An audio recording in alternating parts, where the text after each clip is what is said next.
Passport, check. Forms, check. NIE appointment. Good luck with that.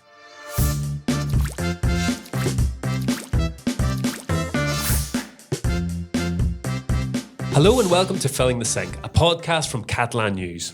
I'm Lorcan Doherty, and today we're talking about one of those issues that never seems to go away, the seemingly impossible task that immigrants to Spain face in getting appointments for our NIE, or NIE, or TIE, TA.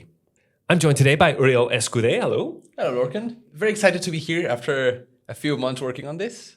So, finally here. Yeah, and loads of people got in touch with us, didn't they? Absolutely. It's been great. We're going to be hearing from them very shortly. Don't forget, if you are listening to us, you can also watch Filling the Sink as well. It's on YouTube, Spotify, and on catalannews.com. Uriel, every moving to Barcelona or moving to Spain Facebook group, blog, subreddit is inundated with the same question. How can I get a NIE appointment? Well, I've been through it myself a few years ago now, but I wanted to ask you as a Catalan, as someone from here, did you have any idea about the situation that people face when they come here? And also, if you, for example, have to renew your ID, your Spanish ID, do you have the same problems? No to both. So the first one, if I wasn't working here and I hadn't had any relations with international family, friends, I wouldn't know that this was an issue. And then we don't have the same issue with the Spanish ID. There is some black market for Spanish ID, but generally it works very well. You've got plenty of appointments. If you may be very tight and you haven't planned it well in advance, maybe you'll want to go to the black market. But usually it's not something you'd have to do. The DGT, the traffic service, is very busy. A lot of similar problems there. I've had my dealings with them too. Yeah, I imagine. And also the CEPE for obtaining benefits, for example. Those are also very busy. There are huge backlogs and limited citas previas, appointments. But you won't see it as widespread as it is with the extranjería, the NIEs and TIEs. Extranjería, the immigration offices, Exactly. basically. Okay, we've mentioned cita previas. That basically means appointments. We're going to hear a lot about them. We've mentioned NIE, so literally foreign identity number. Now, the thing about this is it's a number. It's not a document or a card, although you can get documents and cards with that number on them. So it's a little bit confusing. So we'll try and clear it up a little bit. The NIE then, or NIE, you might call it as well, it's assigned by Spanish authorities to every foreigner once and for life. It's not a residency permit. It's not a work permit. It's used for tax purposes. And regardless of your nationality, if you're from the EU or from outside the EU, even if you're not living here, but if you have some sort of, involvement with the Spanish government, that could be buying property from abroad or any kind of tax procedures at all, you need this number, the NIE. Then we've got the TA, which is a card, the foreigner identity card. So it's the equivalent to the Spanish ID, the Spanish DNI. It's a photo card, photo ID, and you need fingerprints for that. We'll hear about fingerprints a lot. It's not mandatory for everyone, so EU citizens don't need it, and it's not usual for any EU citizens to get the TA. They just have the NIE, and that's fine.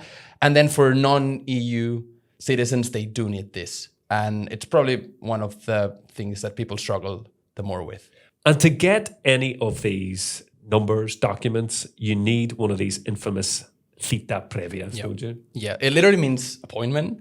For immigration services, you'll always need one, so you cannot go in person, show up there. They won't let you in if you don't have a cita previa booked online.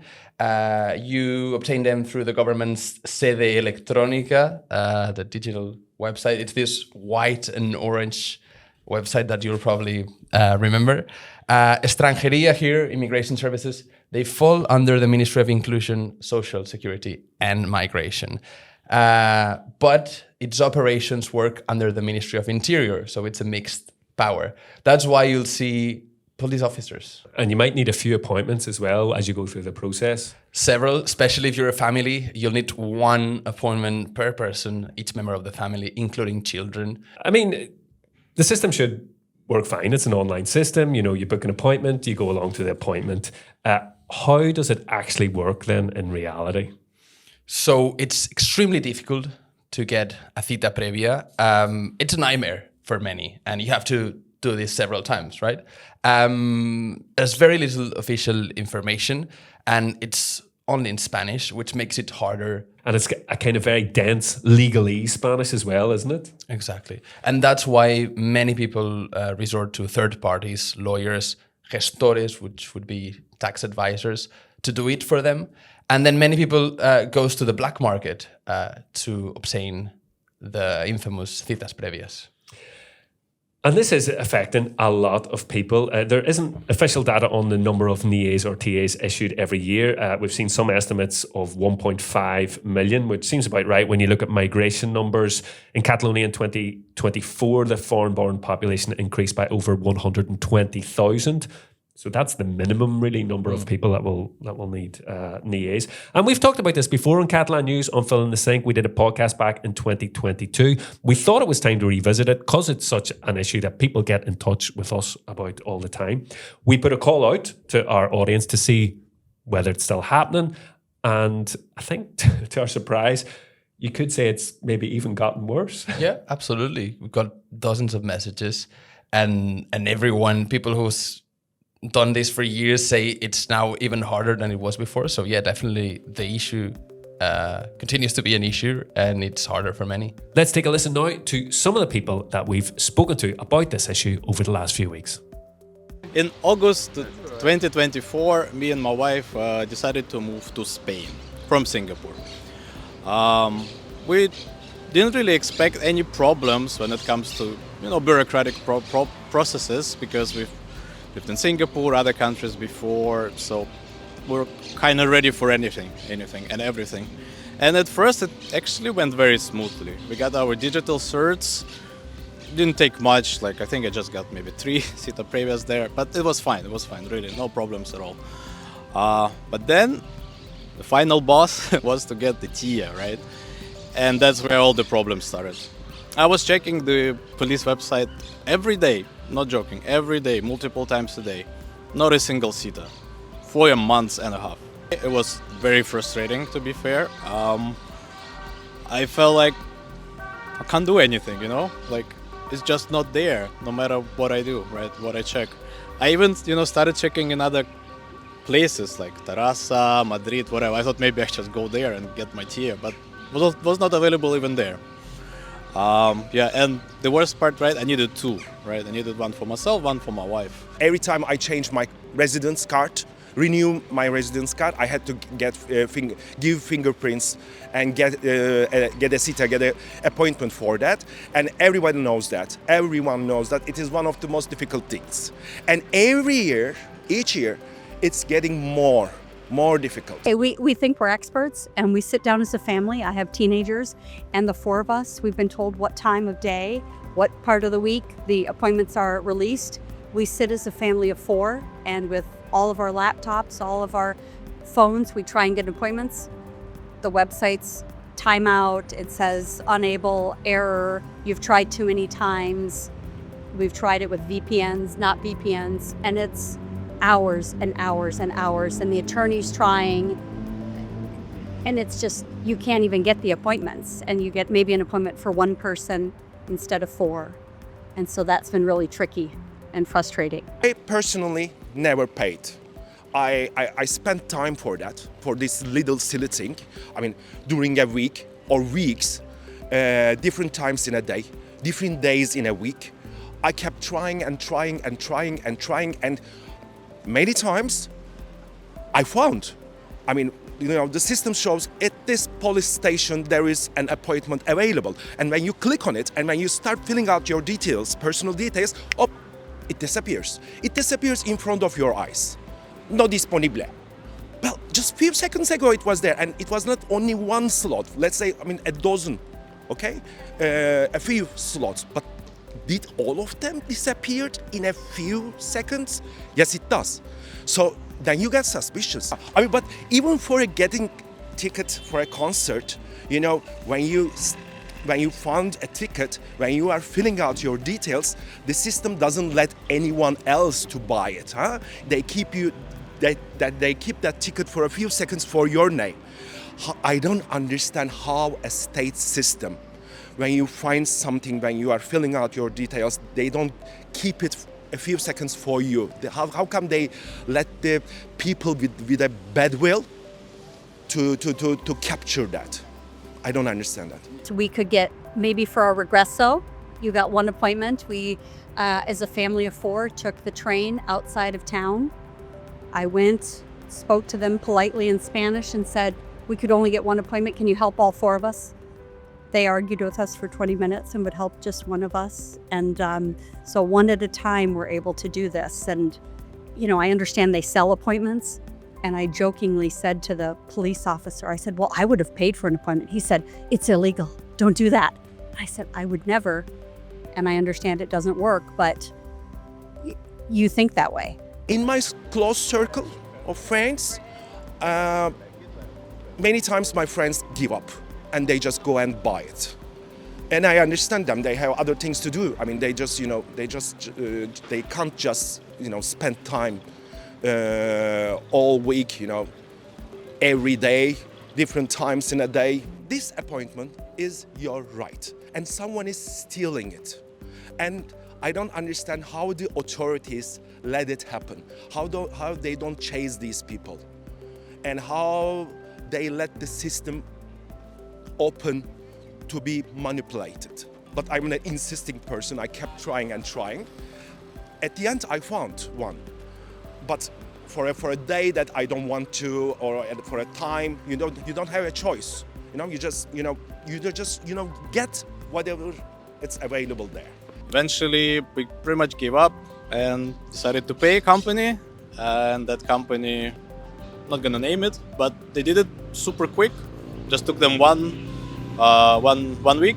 In 1 week, they got us a cita, and we got our TIE months later, just like that.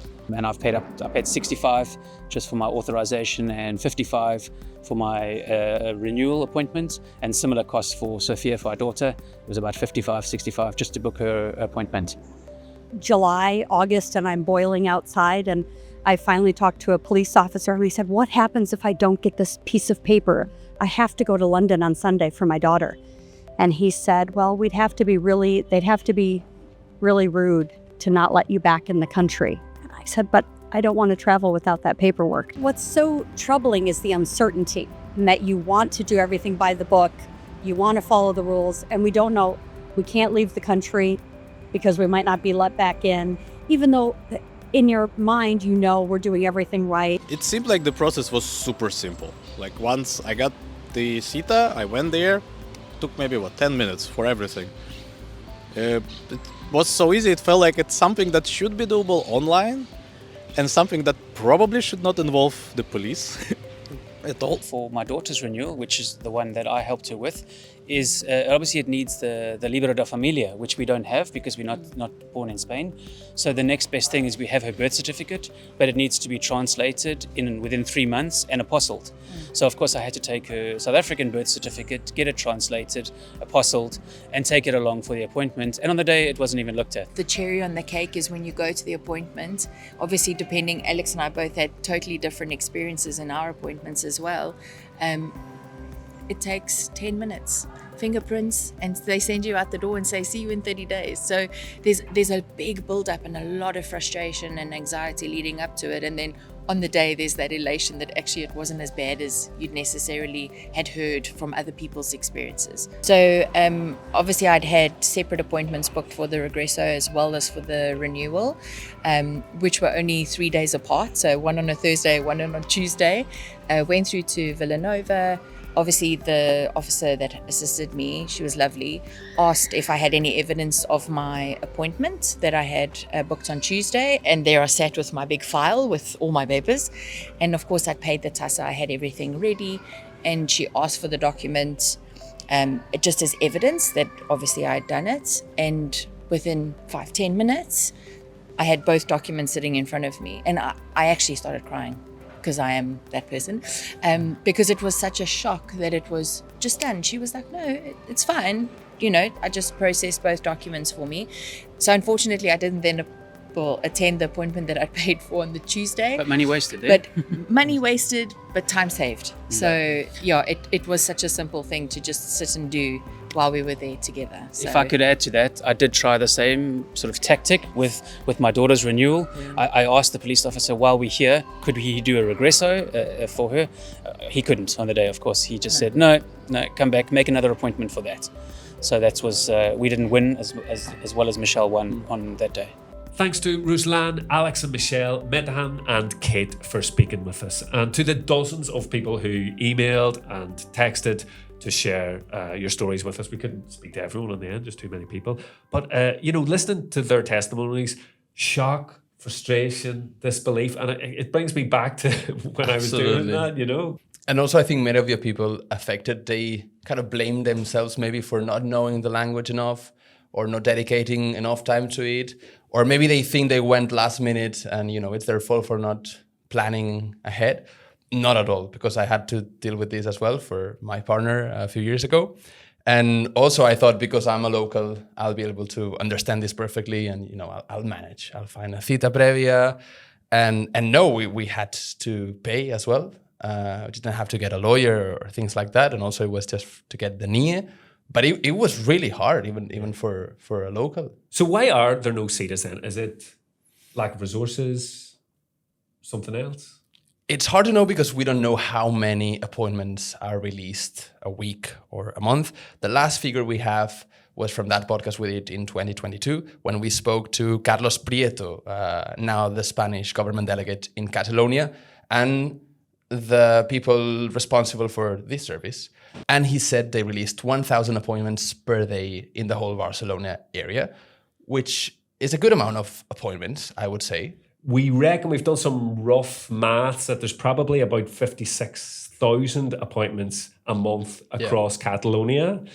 But the problem is not the amount of appointments. The problem is, are they reaching the people who need to make them? Exactly. And again, it's frustrating that the administration blames the user maybe for not being patient, not trying hard enough, when in fact we've tried ourselves the last few weeks many times, and we were never able to get a cita previa. Including at the Thursday 3:00 time, which apparently is when the new appointments are released as well. So then people end up turning to illegal appointments, basically, because these appointments by law should be free. People end up paying for them. There are gangs across Spain dedicated to reselling appointments, and you can find them, well, they're easy to find online, aren't they? They're very easy to find online. There are group chats, there are Facebook groups. They're publicly available. It's not hard to find them. There have been cases of fraud as well, of people buying cita previas and then going to extranjería office, and that cita was false.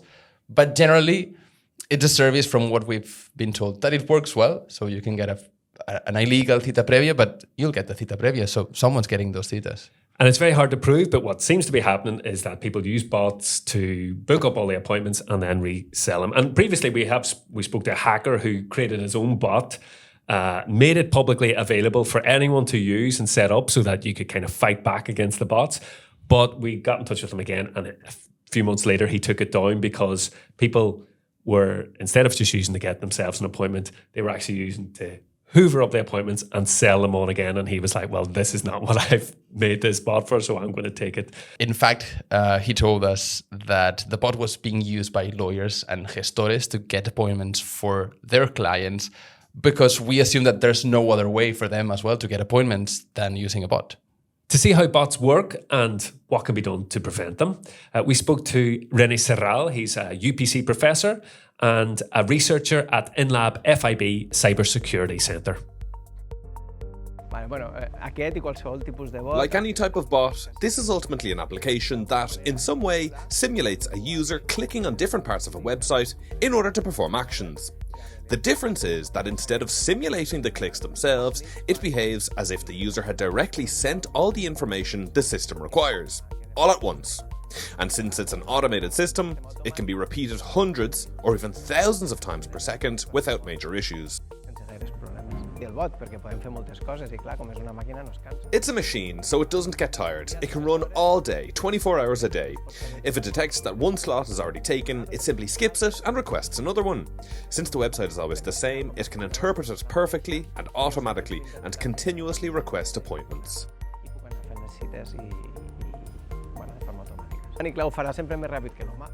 It will always be faster than a human because it doesn't need to move the mouse, fill in the fields and submit the form. Instead, it sends the entire data package all at once.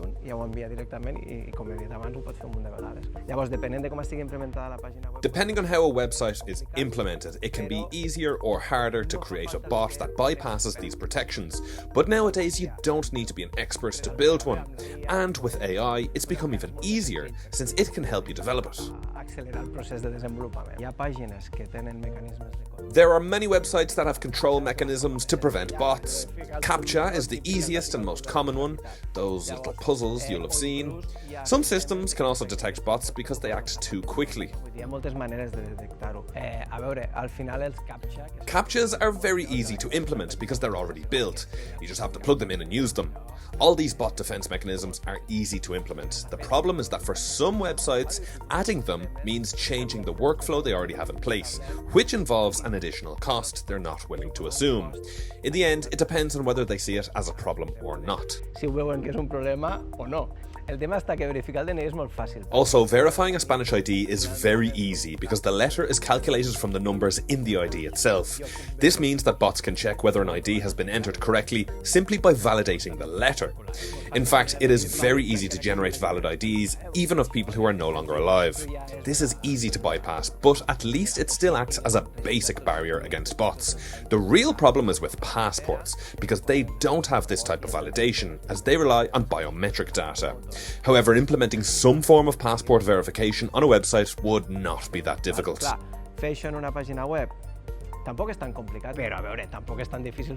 It would be doable, but again, it would significantly increase the cost of implementing this service. The administration manages an enormous number of services. Digitizing them is very costly, which makes it understandable that problems arise. It's a process that will improve gradually. For me, the important thing is that they're starting to unify services. Otherwise, they would have to fix and digitize services one by one, which would be endless. That said, could they do better? Clearly, yes. Thanks very much to René Serral. The elephant in the room, Uriol, why has this not been fixed? Different reasons. I think incompetence, number one, but also lack of political will and lack of resources, for sure. To give you an example, and this is not for NIE appointments, but for asylum seekers, they had the same issue with the whole broken appointment system. And instead of coming up with a technological fix, what they did was going back to the beginning of the 20th century and saying, let's go back to phone and emails, right? So yeah. That's one way to get rid of the bots, isn't it? Exactly, the only way. Instead of fixing the bots, we'll just go back to phones and emails. To bring a bit of optimism to the conversation, there are some solutions maybe this year because the Spanish government is actually come up with a new digital centralized platform, which we have very little information of. But there was a pilot in Castellón, south of Catalonia, and it worked well, and it would be like the current traffic app or CatSalut health applications where everything's unified there. Your identity is well verified, whether you're using an ID or a passport. So there's no way that bots can break that. I like your optimism, Uriol. We'll see how that works out. We'll see. Natalia Caicedo is a professor at the University of Barcelona in constitutional law. She has been speaking to us about how Spain's immigration system fails to uphold legal rights, from appointment bots to opaque procedures and institutional neglect. The administration contracts a third company to provide the appointment service. They issue a public tender, and within the tender conditions, they could clearly require controls to prevent the use of bots. but they do not do so. Why? Because economic criteria are given priority. There is a legal principle stating that the administration must provide all the necessary resources and tools so that citizens can access public services. If we look at healthcare or education, it is very easy to obtain an appointment. The steps to follow and the deadlines are clearly established. But this does not happen with migration procedures. Instead, the approach is to control and make access more difficult. This can be seen in the appointment system, but also in many other areas. For example, at immigration offices, there is a private security service at the entrance, controlling who is allowed to enter and who is not. This would be unthinkable in any other public service. Forms are another example. There are no physical forms in migration services. In any other public service, you are given a form. They provide copies and they even help you fill it out. Here, you have to pay for photocopies. Sometimes, the required forms or information about the taxes are not even available on the website. As a result, people end up hiring a lawyer to handle the process. It is unthinkable that we would need a lawyer for any other public service procedure. Then there is the issue of language. Everything is in Spanish and the vocabulary is very technical. It is a literal reproduction of this legislation and regulations, which makes it obvious that you need a lawyer to understand it. There is no translation to help citizens understand it. The administration intentionally chooses not to improve the service. They have the tools to do so, but they don't, because of the idea that migrants, when they arrive, need to face many difficulties. It is like a kind of tool they have to pay to reach the same position as nationals. They cannot have it easier, especially because of this collective image that people come here to use the resources. They have to make it difficult for them, and one way to do so is by implementing very difficult migration procedures. It is also very difficult for people to hold the administration accountable. There are mechanisms to do so, but it is especially hard in migration because of the profile of the population and their concerns about regularizing their status. They worry that if they made a complaint, they might not receive what they are waiting for, even though this is not actually the case in practice. Still, they want to avoid problems, and their daily lives and circumstances make it even harder for them to seek accountability. The staff in migration services often feel like third-category civil servants. They usually work in poor facilities with little light and limited resources to do their job. When they start there, the first thing they want is to leave. It is considered the worst place to work in the civil service, especially because of the lack of resources. This also means that people you encounter there often have little interest in helping you. The administration is fully aware of all this, and without a doubt, institutional racism lies at the heart of it. Thanks very much to Natalia for speaking to us. Uriel, what about going after the people that are supposedly making these bots? From time to time, there are stories of police making arrests, but it's usually very hard to first find them and then prove that they're committing a crime. What they're doing usually falls under fraud or cybercrime, but it's hard to prove. And also, one thing that Natalia mentioned is that there are so many people involved and so many layers that it's hard to find them, and also they have usually to commit another crime apart from this one. For example, many of the gangs that are arrested, they usually create also they sell fake citas. So you turn up on the day having paid for an appointment and you don't even have an appointment at the end of it. Basically. And they charge for that so they can go after the cybercrime and the fraud crimes. But if they don't do that, it's hard to prove. I think for EU immigrants, trying to get an appointment for the NIE is probably the hardest part of the process.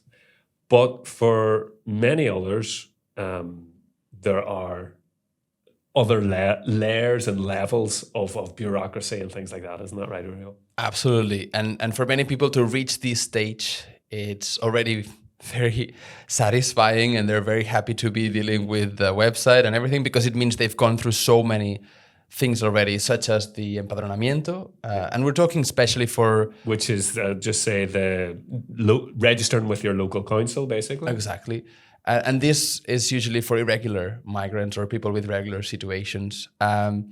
But before they can start dealing with migration service, they first need to get their papers in line and demonstrate so many other things. So they've gone a long way until they can reach this struggle. And then on the other side, there's people who have the means and the privilege to just pay for lawyers and gestores to do it, which should not be the case either. But again, it shows the different layers of migration that we have and how for all of them, it's a barrier. Well, we've got one more interview to squeeze in now, and it's a really interesting one. This is Carmen Juares. She's an anti-racist activist and social educator. Her story is very interesting. She arrived in Barcelona in 2005, fleeing violence in Honduras. And she spent 6 years working as a live-in carer, on duty 24 hours a day, caring for an elderly woman with dementia. And now she fights to defend the rights of migrants, and she works with the Migra Studium Foundation. This is Carmen Juares. Migrants who arrive here must first enroll in the municipal register, which can be very difficult to do because it's hard for many to demonstrate a fixed residence. Once they have that, they need to apply for a reception certificate. To obtain this, they must complete 90 hours of Catalan and Spanish language courses, as well as a course on Catalan society and another on labor rights. However, there are not enough of these courses available.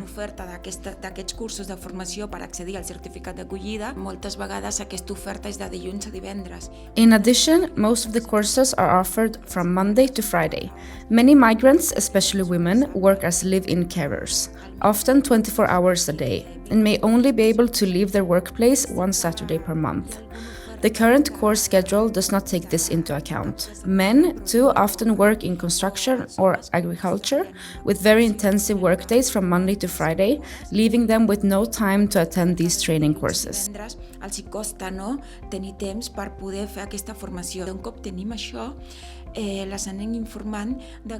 Once they obtain their reception certificate, they must be registered for 2 years before they can begin any other procedures with the immigration office. Even then, many problems remain. In many cases, people have all the required documentation, but responses take an extremely long time due to a lack of staff and investment in the offices. Deadlines are often not respected. Many people are left waiting and waiting, which leads to desperation and serious emotional distress. Applicants have to book appointments, which has become nearly impossible, forcing many to pay intermediaries. From beginning to end, the entire process involves significant suffering and repeated violations of rights. Many people live in constant anxiety, fearing they will be sent back to square one. In fact, it is possible to fall into an irregular administrative situation simply because you are unable to obtain a fingerprint appointment.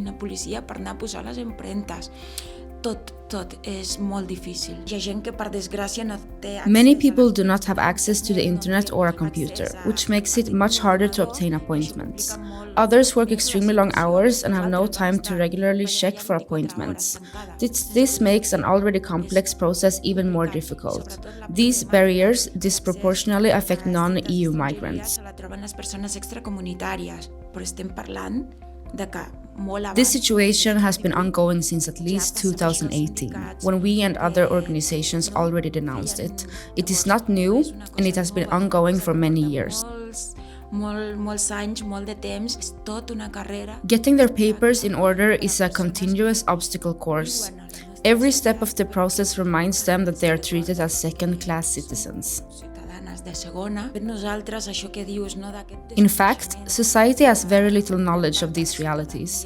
When we go to high schools to give talks, many students tell us that migrants arrive here already have everything: papers, healthcare, and benefits. This is simply not true. In reality, the opposite is the case. Carmen Juares, thanks to her. For anyone listening to the podcast or watching the podcast, what advice can we give them?